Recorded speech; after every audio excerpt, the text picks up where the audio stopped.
They don't give these things away. You don't ever deserve to win one until you win it, but he has worked hard enough and done a good enough job. He deserves to win this race. There's the interval, first to second, with Biffle still 3 seconds back with 10 to go. Protect your spot.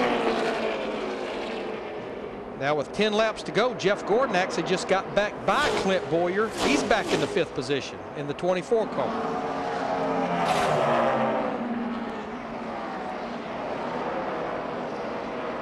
Car looks steady. It's been right on that bottom ever since this last restart. Seems to be working really good. And you see what happens with Biffle.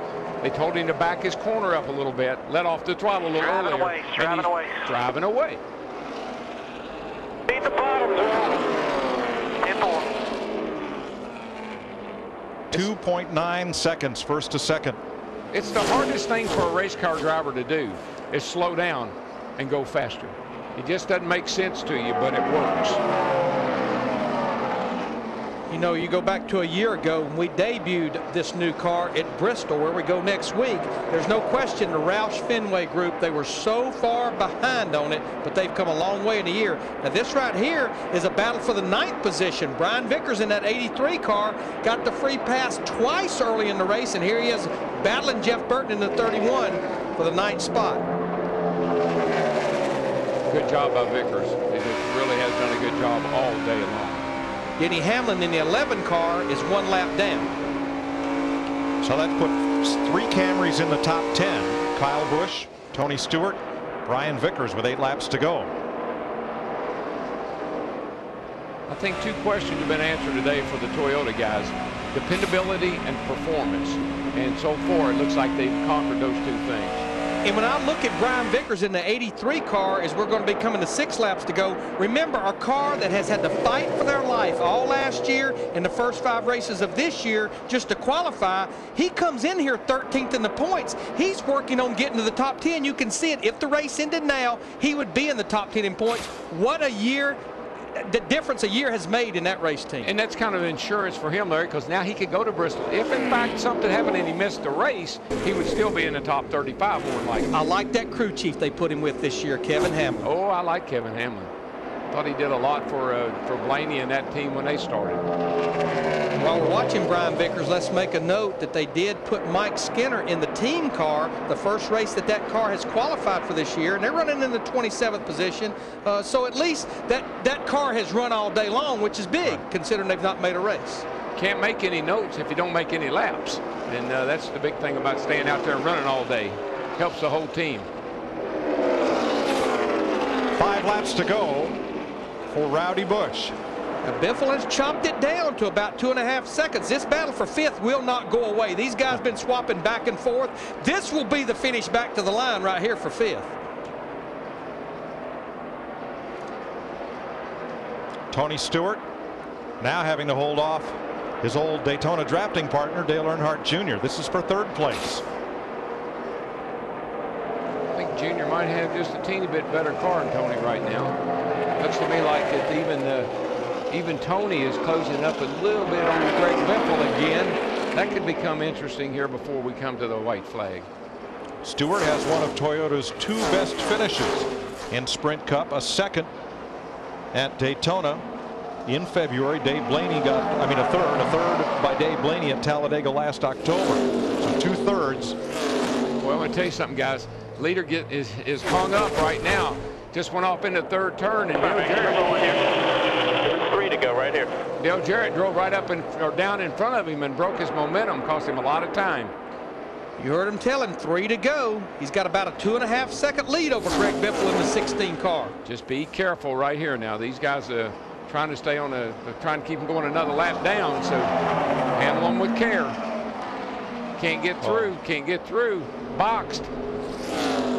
You don't want to split them because neither of those cars are working that well. Right. Right. You got to be careful.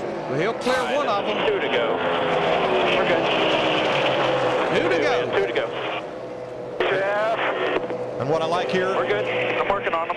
is Kyle Busch showing patience. Exactly. But he's got enough lead that and you know what else?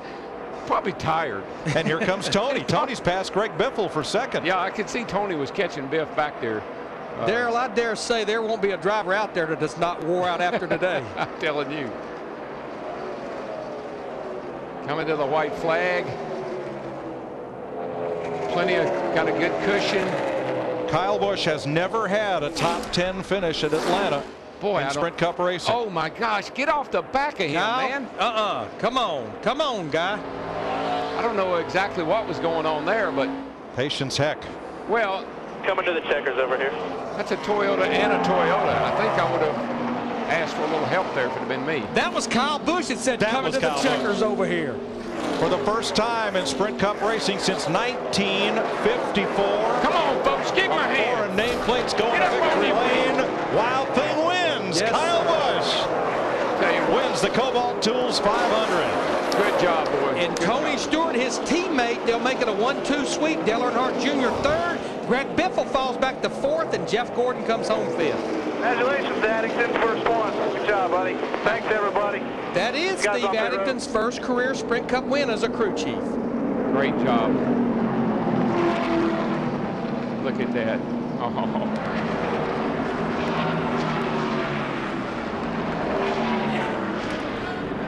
It's one thing to think you can do it. It's something else when you know you can do it and then get it done. And that car's been capable of winning all 4 races, really. Kyle Busch got his first victory in his rookie season. It came at California. That was 2004. His most recent victory was at Bristol last March. Oh, look out here. Look out. Where are you going? Anywhere he wants, Daryl. Those tires are too hard to spin out. Man, he was going fast. Kyle Busch burning down the house. He's the youngest ever Sprint Cup driver to win in Atlanta. From why you got him. The 18. The 18. The 18 is back at Atlanta. Good job, boys. Kyle Busch, you are the man, baby. You are the man. Love you, dude. You guys, awesome pit stops. I love everybody here. Thank you.